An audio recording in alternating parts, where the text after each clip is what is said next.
tema da minha mensagem hoje é a guerra ideológica, com base aqui em Apocalipse, capítulo 16, versículo 12. Acompanha comigo, diz assim.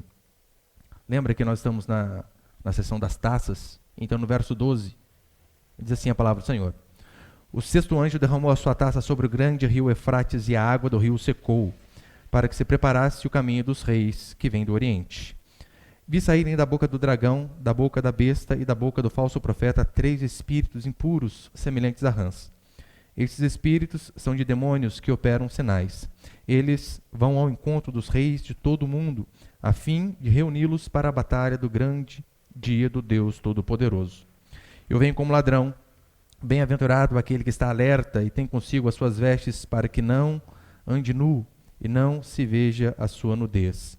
Eles os reunirão no lugar que em hebraico é chamado de Armagedon.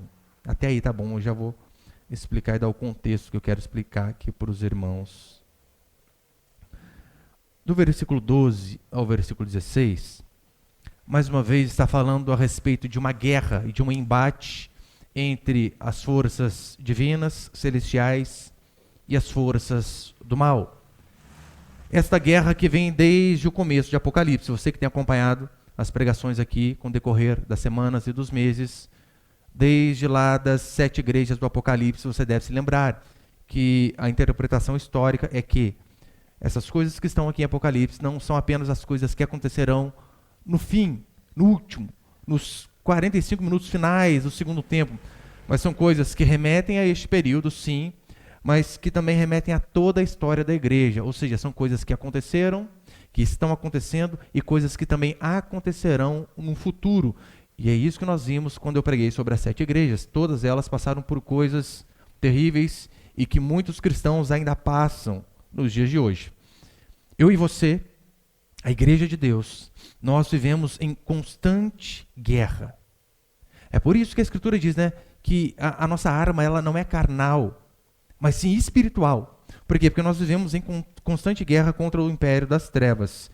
Eu não sei se você lembra, em Apocalipse capítulo 9, quando eu falei sobre as trombetas, é dito ali no capítulo 9 que o abismo, o inferno, ele foi aberto, e dali subiu uma fumaça que representava demônios e legiões, e aquilo infestou toda a terra. Ou seja, a terra, desde sempre, desde a queda, está infestado por tudo que é tipo de espírito maligno, que eles vão guerrear o tempo todo contra o povo de Deus, contra a nossa crença, contra a nossa fé.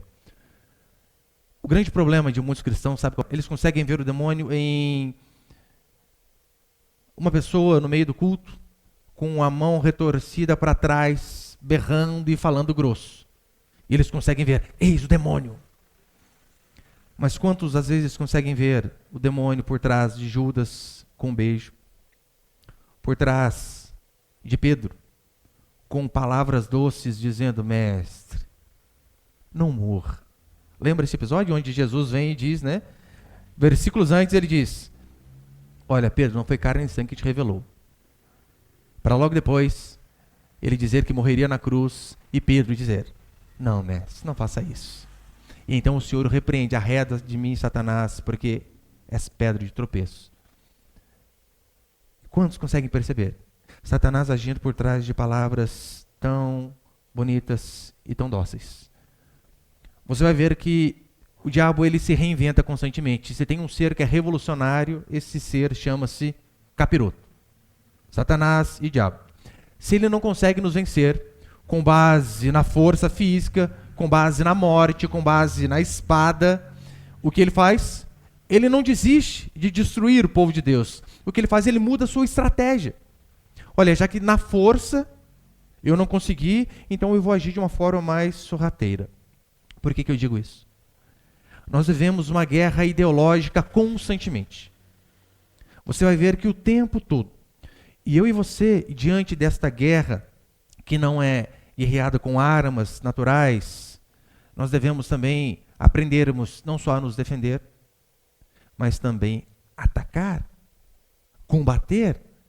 Eu expliquei nos cultos de domingo a respeito de tomar um tapa numa face e virar a outra. O sentido ali era um sentido de humilhação, não no sentido de que nós sempre vamos ouvir, apanhar quietos em silêncio e vamos embora sem falar nada, como uma ovelha muda indo para o matador. Não, não é isso. Então eu e você temos que aprender a identificar essas guerras espirituais que Apocalipse diz, defendermos e também batalharmos, guerrearmos, contra-atacarmos. É tão sério que nós temos as redes sociais da igreja, né, que estão lá no meu nome, e semana retrasada a gente abriu uma conta até no TikTok, no Kawaii, que chama outro, é isso, né? Kwai. Até nisso daí. Pastor, vai fazer dancinha? Não, para ficar sossegado. Não tá fazendo dancinha, não. É porque é uma forma de espalhar o evangelho. Apenas por isso. Eu não sigo ninguém naquelas contas demoníacas lá, que Deus o livre. Pode ser que eu tire também. É simplesmente para divulgar o evangelho, só para isso. E então, os 3 primeiros vídeos que eu coloquei, apareceu lá assim: seus vídeos, eles ferem as diretrizes da plataforma. Daí você envia um recurso. Eu enviei, eles aprovaram o vídeo de novo. Enviei um 4º vídeo sobre amar o inimigo, sobre como não retribuir o mal com o mal. Era sobre isso o vídeo. Sabe o que aconteceu? Me bloquearam. Falei, gente, me bloquearam. Eu fico pensando, talvez fosse uma foto de uma irmã piriguete de biquíni descendo até o fundo, era normal, né? Não, mas amar o inimigo. Não, isso aqui não pode. Não sei se quantos de vocês acompanharam, acho que a semana passada ou retrasada, saiu aquele coral gay de São Francisco. Alguém viu essa matéria sobre o coral gay de São Francisco? Depois você põe lá para você ver. Então, este coral gay de São Francisco, que ele deixou uma mensagem, uma música cantada. Antes, como que funcionava? A agenda LGBT, ela avançava de forma velada. Né? Eles queriam ali fazer os seus adeptos, mas não de forma escrachada, sempre escondidinho. Agora descambou de vez. Agora está tudo às claras. E o tema do vídeo deles é o seguinte: vamos converter seus filhos. Este é o tema da agenda LGBT do coral gay de São Francisco. Eu acho que até coloquei um trechinho ali, né? Só um pedacinho da tradução. Literalmente, é isso aqui que diz: você acha que nós iremos corromper seus filhos se a nossa agenda não for verificada? Engraçado. Dessa vez você está certo. Nós iremos converter seus filhos. Acontece pouco a pouco, silenciosamente, sutilmente, você mal vai perceber. Nós estamos a caminho. Nós estamos vindo para os seus filhos. Isto diz o trecho de uma música do coral gay de São Francisco. Ou nós entendemos que vivemos de fato uma guerra ideológica, cultural, ou se nós deixarmos eles fazerem sempre o que querem, vai ser tarde demais para a gente correr atrás. E eles deixaram claro: nós viemos para quem? Para os seus filhos. Então eu e você temos que estar preparados também. Eu vou passar apenas 2 princípios aqui. Então o primeiro princípio é o seguinte: a perversão sexual destrói a sociedade. Versículo 12, acompanha comigo aí novamente. O 6º anjo derramou a sua taça sobre o grande rio Eufrates, e a água do rio secou, para que se preparasse o caminho dos reis que vêm do Oriente. Aqui, William Hendrickson e a maioria dos teólogos vão dizer que essa passagem, este versículo, faz um eco à passagem do Mar Vermelho, onde, de fato, os inimigos do povo de Deus acabaram sendo derrotados. Miguel, agora a gente tem que aumentar um pouquinho o retorno, que saiu tudo aqui. Por favor, um pouquinho só o retorno. Irmãos, paciência. Aí, melhorou? Agora melhorou? Tá ótimo. Então, esse episódio aqui, ele remonta a Faraó sendo derrotado. É o que a maioria ali vai dizer.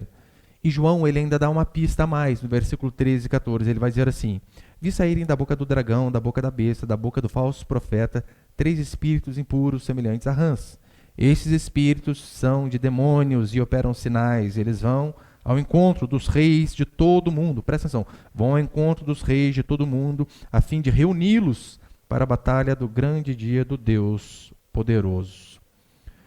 Ou seja, os reis deste mundo se reunindo, fazendo força para batalharem contra um inimigo em comum. E qual inimigo seria este inimigo em comum? O povo de Deus, os cristãos, aqueles que professam a fé em Jesus Cristo, e os seus planos são colocados em práticas desde muitos anos. O tempo todo nós vemos isso. Eles já tentaram acabar com o povo de Deus na base do assassinato literal, literalmente. De que forma? É só você lembrar. Lembra Faraó? Faraó disse, olha, mata as crianças aí. Disse para as parteiras, não tem um cheiro de queimado? Só eu estou sentindo. Não tá? De onde será que é, hein, gente? É daí de fora? Ai, gente, não é nós, está pegando fogo não, fica em paz. Vai pra cá agora. Faraó tentou, desde lá de trás, combater o povo de Deus. De fato, matando. Dizendo para as parteiras, olha, nasceu menino, mata, mas mata logo ali no começo. Nós vimos os babilônios atacando o povo de Deus, os medos, os persas, os romanos. Nós vemos Herodes seguindo o mesmo princípio de Faraó, matando todas as crianças de 2 anos para baixo. Por quê? Vai que no meio delas esteja o Salvador. Como a gente não sabe quem é, mata todos. Essa é a história da perseguição em cima do povo de Deus. E não apenas na história bíblica. Saindo da Bíblia também nós vemos Hitler perseguindo e matando, contabilizados 6 milhões de judeus.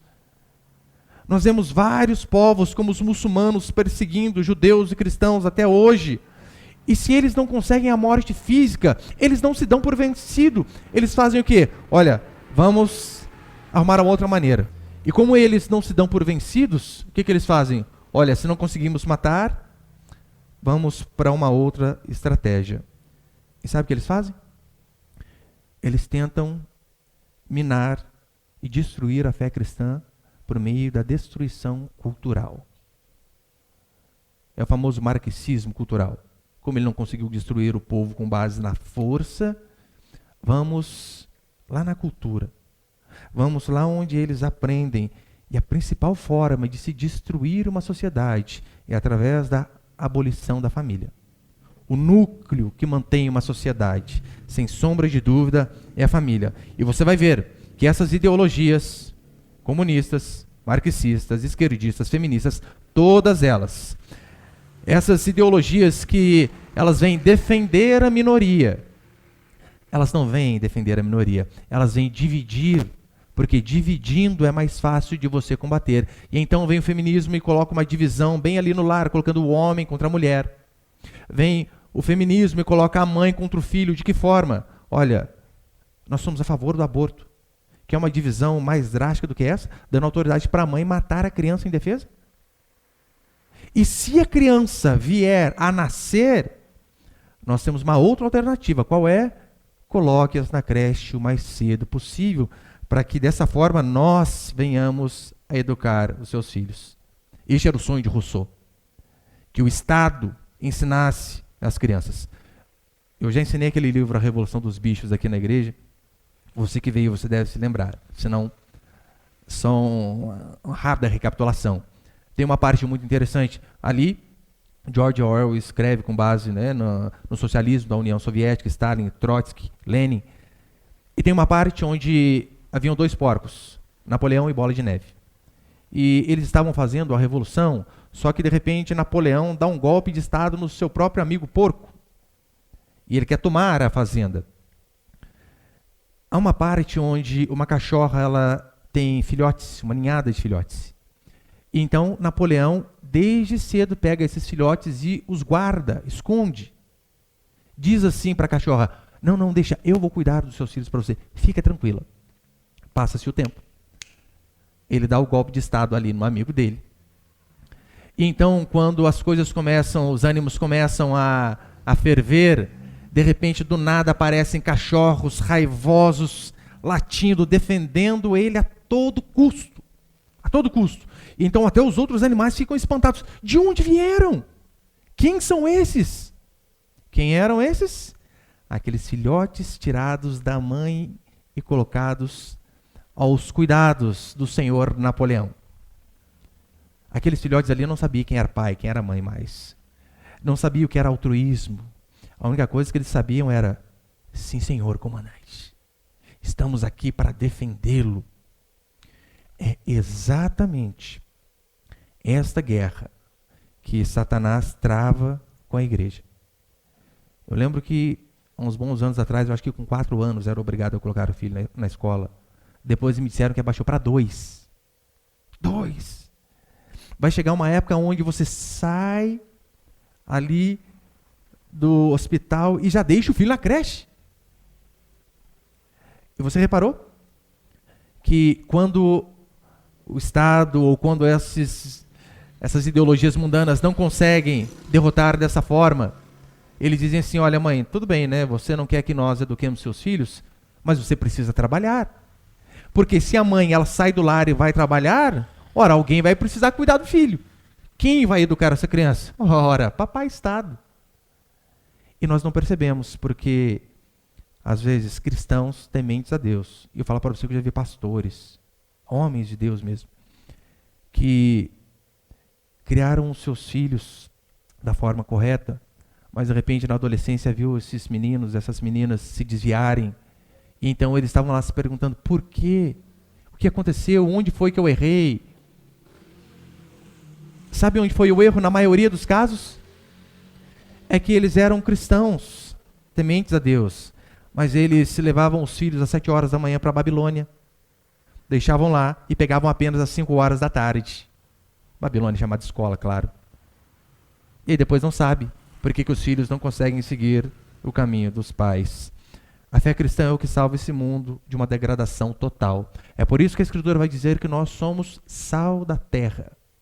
O sal antigamente ele era usado não apenas como pagamento, daí vem a palavra salário, mas como não tinha geladeira, uma das formas de se manter a carne para que ela não apodrecesse era através de salgá-la. É por isso que até hoje você compra o bacalhau, ele está lá fora da refrigeração, cheio de sal, para quê? Para que ele possa se manter.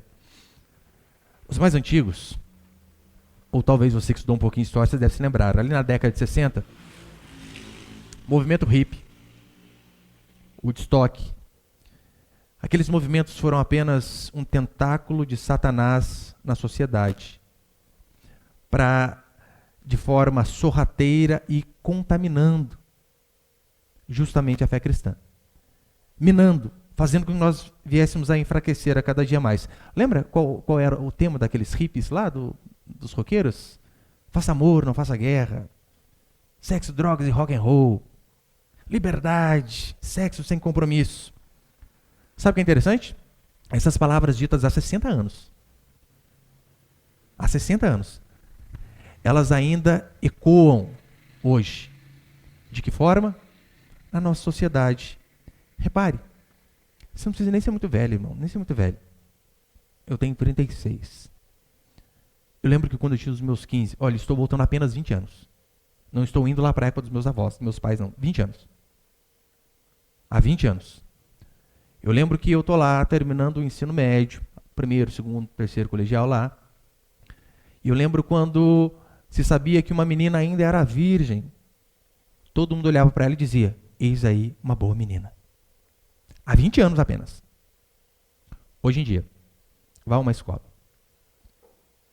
e diga isso. Eu estou me guardando por meu marido. Vá a uma faculdade e diga, eu estou me guardando por meu marido, é apenas para ele. Meu irmão, você vai ver que é o inferno descer sobre você. Hoje, o rótulo de virgindade traz vergonha, desprezo, bullying. Porque aquilo que foi dito lá atrás, lá em Woodstock, movimento hippie, ecoa até hoje. Eu e você não podemos de forma alguma aceitar isso e andarmos pelo mesmo caminho. Essa guerra cultural de Satanás e a igreja, ela tem se intensificado a cada dia. O que a Escritura vai dizer em Apocalipse é que quanto mais se aproxima o fim, mais ela vai se intensificar. Olha, isso não é verdade em relação ao feminismo. Vou começar agora, esqueci de dar o play. Olha, isso não é verdade em relação ao feminismo. O feminismo ele fez um enorme desserviço para a sociedade. Enorme desserviço. Em que sentido? As mulheres, elas diziam assim, lá com Mary, o Wollstonecraft começou assim, dizendo, nós temos que ter os mesmos direitos dos homens. Onde já se viu? Nós precisamos ser livres, precisamos ser iguais a esses homens aí. Então, A reclamação delas basicamente era a seguinte: onde já se viu? Por que eu não posso limpar uma fossa de bueiro assim como os homens limpam? Por que vocês querem tirar o meu direito de ir para a guerra e ver um projétil estourando o meu cérebro? Claro que não era por isso que as feministas estavam brigando, né? Nem as de hoje. Elas não brigam por direitos iguais, elas brigam apenas por privilégios. Inicialmente, sabe qual era a bandeira dessas mulheres? Direito civil, igualdade salarial e combate à violência. Direito civil, no que se refere ao voto, queriam votar, e via de regra, na história, quem tinha direito ao voto? Os homens. Por quê? Porque eles iam para a guerra, eles iam combater. Então, como consequência de sua bravura e de colocar a sua vida em risco, eles poderiam escolher os seus governantes.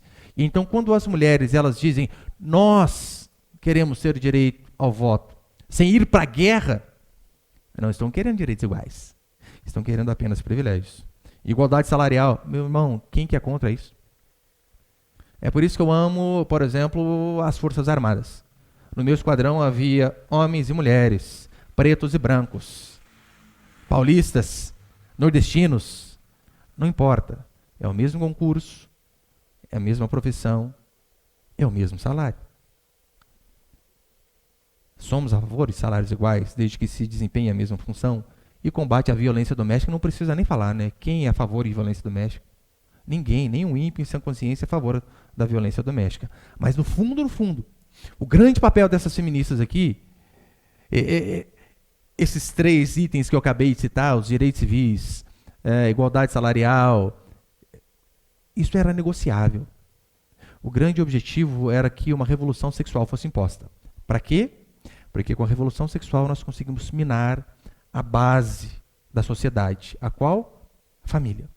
As mulheres, elas queriam tanto ser igual aos homens, tanto, que então elas olham para a pior classe que existe, eles pegam a pior parte dos homens, essas mulheres olharam para a pior parte dos homens e disseram, nós queremos ser igual a eles, nós queremos ter o nosso dinheiro, queremos trabalhar, queremos ser livres igual a eles. E então elas pegam justamente os piores vícios dos homens e acabam reproduzindo.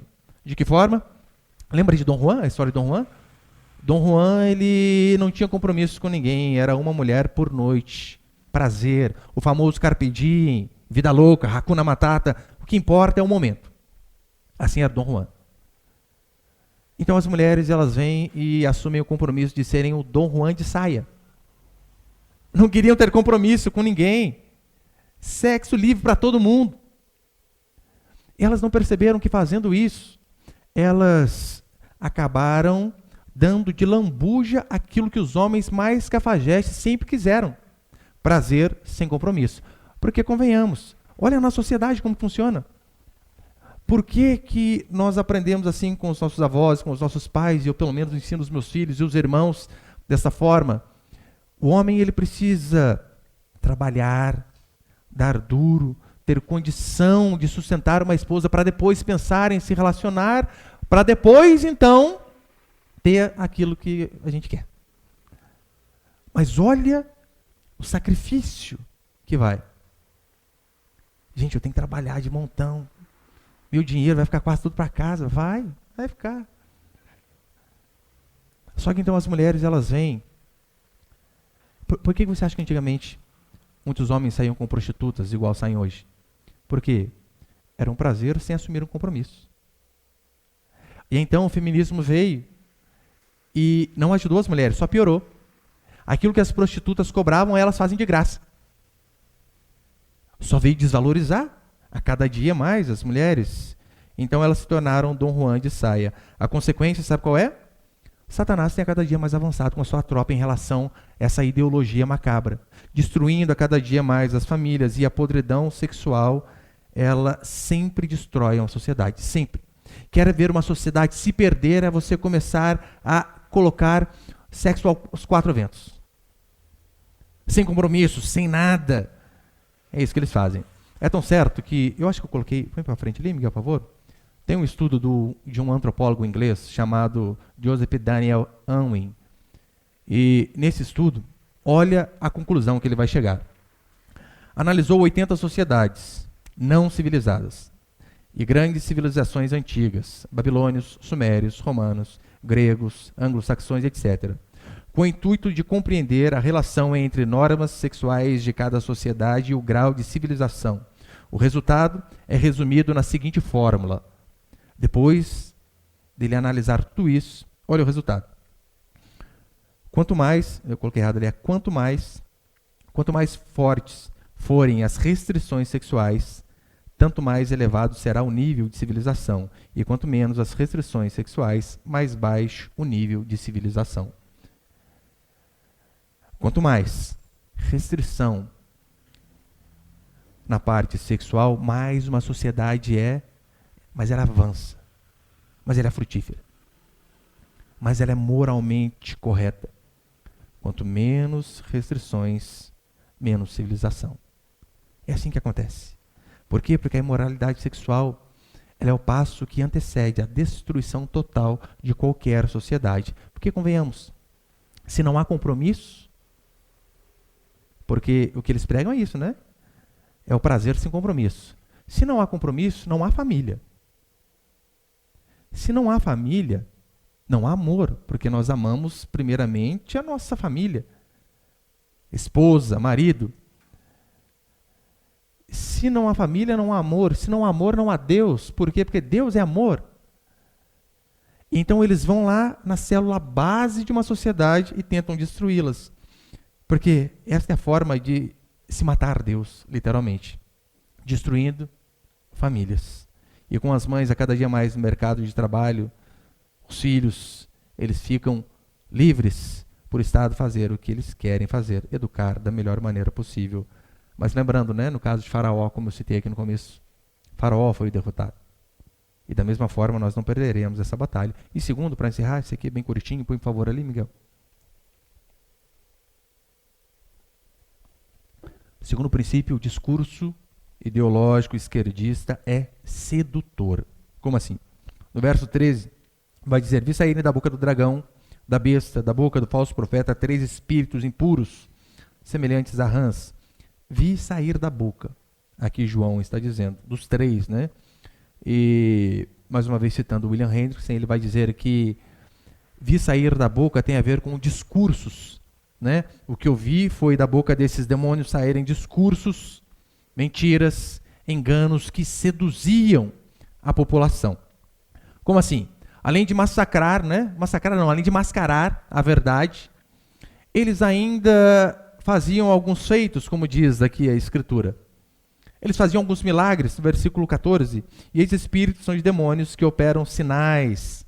Eles vão ao encontro dos reis, né? Olha, operam sinais, para você ver que Satanás, sim, ele também tem esse poder de operar sinais. Lembra quando Moisés e os magos de Faraó, e então Moisés, ele toca na água, a água vira sangue, os magos fazem o quê? A mesma coisa. E ele então coloca a mão no peito e tira, a mão sai leprosa. Os magos fazem exatamente a mesma coisa. Ele joga o seu cajado no chão, o cajado vira uma cobra. Os magos fazem exatamente a mesma coisa. Não era uma falsa cobra, não era um falso milagre, era um milagre verdadeiro.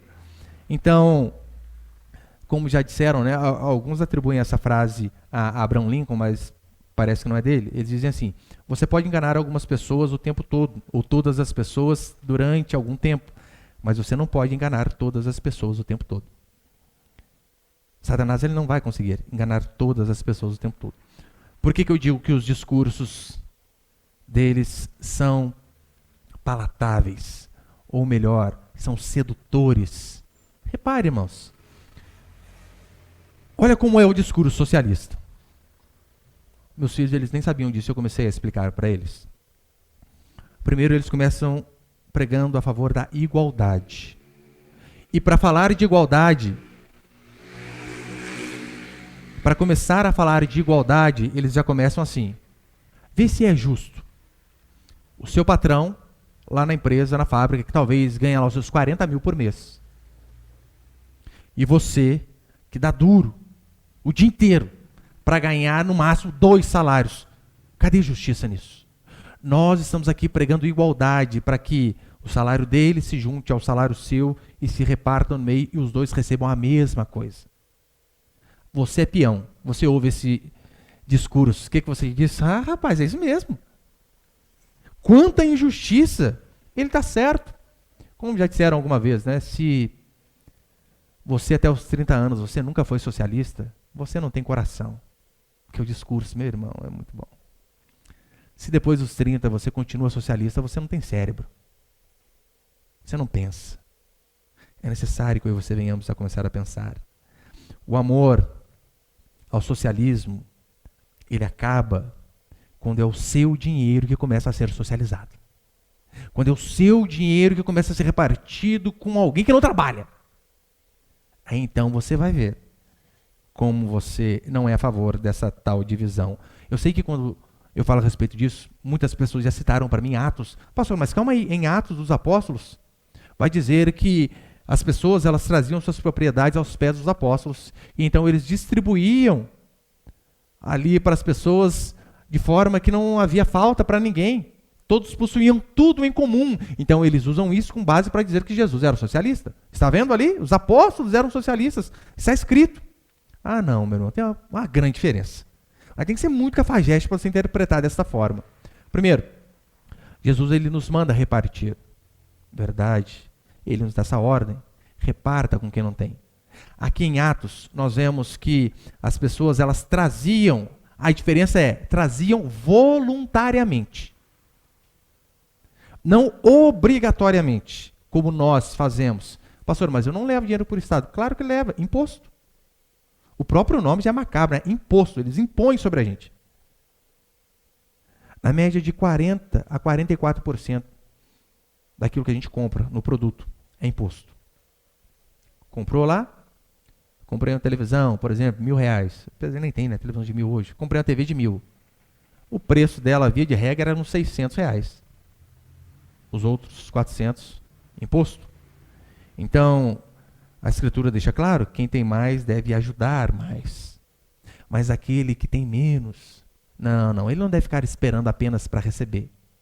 O que ele deve fazer é batalhar arduamente para que ele possa ter. E se receber alguma ajuda, que essa ajuda seja bem-vinda. Mas o discurso, como eu falei, é sempre sedutor. São discursos que você ouve de primeira e você sempre dá razão. É assim. Gente, você ouve a primeira vez na sua vida falar a respeito de cotas raciais. Como assim? Nós temos uma dívida histórica para com os negros? Nada mais justo do que termos uma fração, uma porção de faculdades, de vagas para eles. Então você ouve isso e diz, é verdade.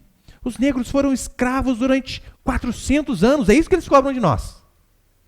E essa dívida histórica de 400 anos, como que fica?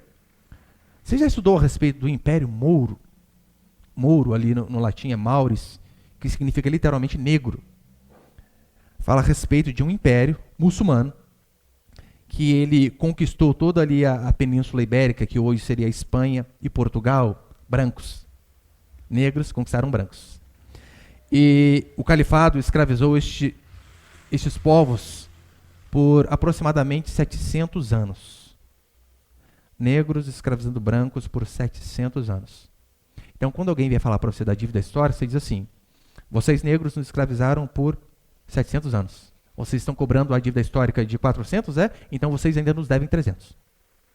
Podemos escravizar vocês por mais 300 anos. É claro que não falaremos assim, obviamente. Mas é falta de um conhecimento básico, até mesmo a palavra escravo. A palavra escravo, ela vem de eslavos. Esse é o original dela, que eram habitantes ali das regiões Balcãs, na parte da Europa, no sudoeste da Europa, sudeste da Europa. Sabe quem era esse povo? Eram o pessoal da Sérvia, era o pessoal da Bulgária, era o pessoal da Eslovênia, era o pessoal da Grécia, era o pessoal da Croácia. Literalmente brancos de olhos azuis foram escravizados. Então a palavra em si, escravos, ela não está associada diretamente a negros. Porque brancos foram escravizados. O povo de Deus, quantas vezes foram escravizados, gente? Ou você não lembra? A Escritura diz, também foram escravizados. Então esse discurso de cotas, ele é apenas enganador. Ele fala mais de privilégio do que injustiça. É tão sério que uma vez conversava com um rapaz a respeito disso, né? Eu falei, olha, imagina o seguinte, vê se não é injustiça. Já estou encerrando. Eu tenho 3 filhos. Pegue meus 2 mais velhos. um branco e um pardo. Um puxou a mim e o outro a família da minha esposa. Meu sogro é bem negro. E eu tenho lá um branco e um pardo. Os dois estudam onde? No mesmo lugar, em casa. Eu e minha esposa os ensinamos, através da educação domiciliar. Imagine que os dois estudando juntos, os dois fazem o vestibular e os dois tiram a nota 9. Só que o pardo, ele consegue entrar no sistema de cota. Agora, a média 9 para o branco já não foi o suficiente, porque a média de corte foi 9,1. Você consegue ver o tamanho da injustiça que eu fiz com o branco? É por isso que somos a favor da meritocracia. E nós não percebemos, mas essas ideologias estão o tempo todo. Esses discursos nos seduzindo, e a gente está lá, Black Lives Matter.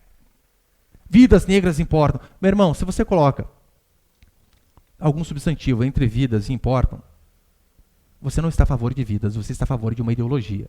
O ideal seria vidas importam.